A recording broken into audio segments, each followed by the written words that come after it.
What's up everybody, we back at it again with another Magnum Quest video, and in this one we're going to be revisiting the Prince Pumpkin, the Undying Royalty Halloween event that has 3 more days left. I will be tweaking my setup, helping out everyone reach better damage numbers, myself included, because mine has been pretty terrible. Halloween is over, but that doesn't mean we have to settle for an empty candy bowl, so let's get it. As of right now, the Prince Pumpkin boss buffs are nearly all unlocked. Once I actually looked what all these buffs did, I figured I could start experimenting more. This buff in particular, Candy Bowl, each allied unit regenerates 30 points of energy. I thought to myself, maybe that means I can drop a support buffer and add another DPS to further boost my damage numbers. I still have been using my setup I showed in the original video, which consisted of Cinia, Issy, Harry, Sir, and Wyndon. I've noticed hero positioning can vary for everyone here. So I definitely suggest playing around with it to see what gives you the most consistent top DPS. I thought it would be pretty fun to show the before and after process of me going through the tweaking and hopefully getting bigger and bigger damage numbers. So we're going to run my original setup on auto and see what we get after more of the boss buffs have been unlocked. Now right here you're going to see there's an odd delay on the pumpkin adds revives, even though they're all defeated from the Prince Pumpkin's skill Midnight Resurrection. What this skill does is when a pumpkin is defeated, it goes into hibernation. It cannot attack or be attacked.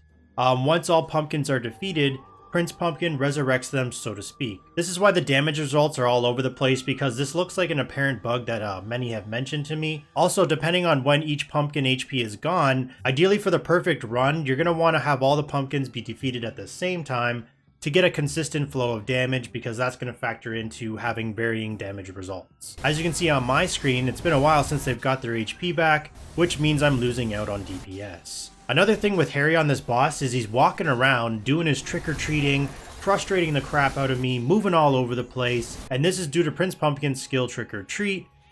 When a pumpkin takes damage, there's a chance to retreat to a random positioning around Prince Pumpkin, which causes a lot of issues when using Harry. The further he moves away, the less chance of your heroes are to receive his ultimate buff, because this does have a radius. And then the further he moves away, the less chance of him receiving the buffs from, let's say, Cinia's ultimate if you are using her, because it also has a radius. Skipping ahead here, you're going to see Harry. He's definitely trying to make his round, going up to the houses in the neighborhood, looking for candy. By the end of this fight, I wouldn't doubt it if he changed blocks and was off the screen. So at the end of the fight, I did 1.3 billion. Even with all my best gear, Rune on Issy, she did 728 million.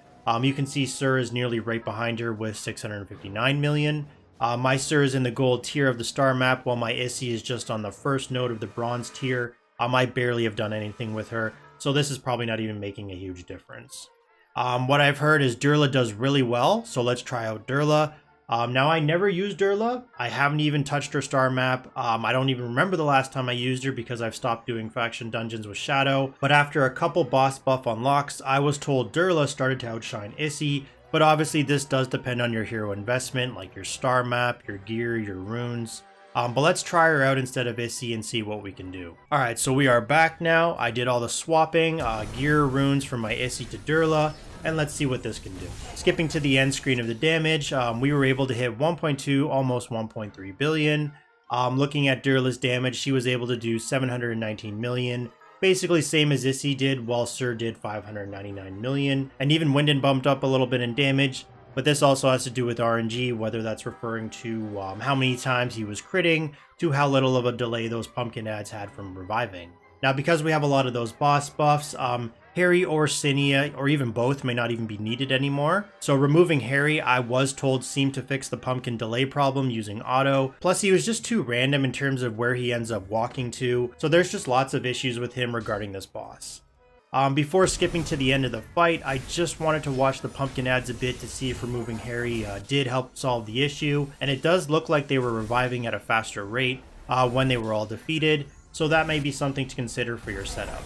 Skipping to the end of the fight to see the outcome, it seems like my average so far is around 1.3 billion. Now to further try something else out, a random hero that I would never even have considered to use. She's a silver to gold hero from the Fortress faction, and that hero was Leah. Yeah, Leah. I mean, Leah who? It's really been a long time since I paid attention to the silver to gold hero names. Most of the time I just hit auto ascend, so I didn't even know who this was. I did know Leah back in high school, and She stood me up.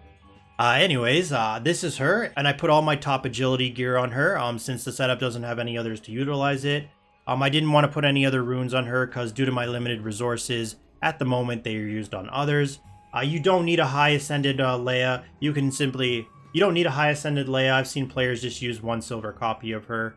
The reason she was brought up is because of this skill right here, Bounty Squad. Leah marks the enemy target struck by Weakening Strafe for 4 seconds, and heroes who hit this target gain 20% additional energy.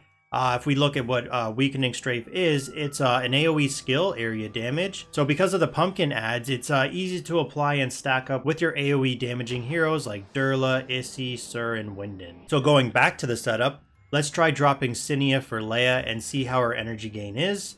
I'm still going to be doing full auto, but just look how fast my heroes are gaining their energy with Leah. I mean, it's basically an ult every couple seconds, if that, maybe less. It's very interesting and funny to watch. I mean, I never would have even thought of to use this hero because honestly, I forgot about this hero. So look at the energy bars here. I mean, it's just popping off. I mean, Issy's popping off, Derla's popping off. It's pretty crazy. So the final result here is 1.6 billion. It's my best one yet. Looking at this result, you can see my Derla just went to town. So if you're using Leah, your Derla is just going to skyrocket in DPS. Derla seems to benefit the most from this. So Issy dropped from being MVP and now it's going to go to Derla. It might be a different result depending on your hero investments, but I do believe Derla is the one here. Never thought I would say those words. I'm not going to even go into her star map just for this event, but if you have invested into her, your numbers are going to be better. So now what I'm going to do is actually swap some gear around, prioritizing it like Derla, then Issy, then Sur, then Winden, and then Leah. Gold red attack runes would be your best bet here to further boost your damage due to the attack and critical damage you gain over time during the fight duration. So after we're done with all the gear swapping, rune swapping, we're back and this is going to be our final attempt. This boss is heavily RNG dependent. It all comes down to the timing of the pumpkin respawns when you're doing damage, varying results depending on your hero's star map. If their 5-star gear is max enhanced to +5, nice rune.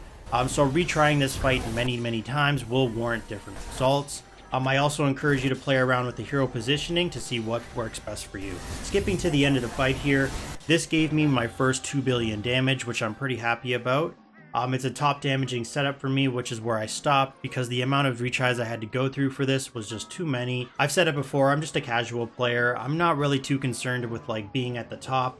Thankfully, I can talk with others who are more competitive and I can share the information with you. So the top 3 setups that I came out with that I think you can try running depending on your star map investments, your gear, your runes, maybe you have a limited hero pool are, so the first one would be Winden and Leah, and then Issy, Derla, Sur. The next one would be Cinia, Leah, and then Derla, Winden, or Issy, and then Sur.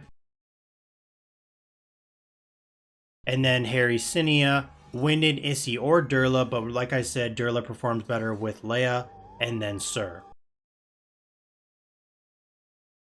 I ran all these tests on auto, but for me, the best one that I could manage that gave me the top damaging attempt was Winden, Leah, Issy, Derla, and Sur, netting me 2 billion damage. And then for reference, my Derla has no star map.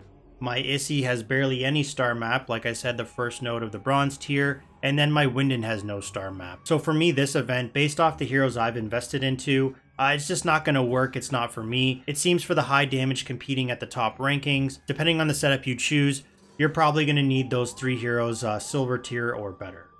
Comment down below what setup you ran with to get your top damage and your hero positioning so others can maybe try them out and see what works best for them. As always, thanks for watching. Leave a like if you enjoyed the video, subscribe for future videos, and stay tuned for the next one.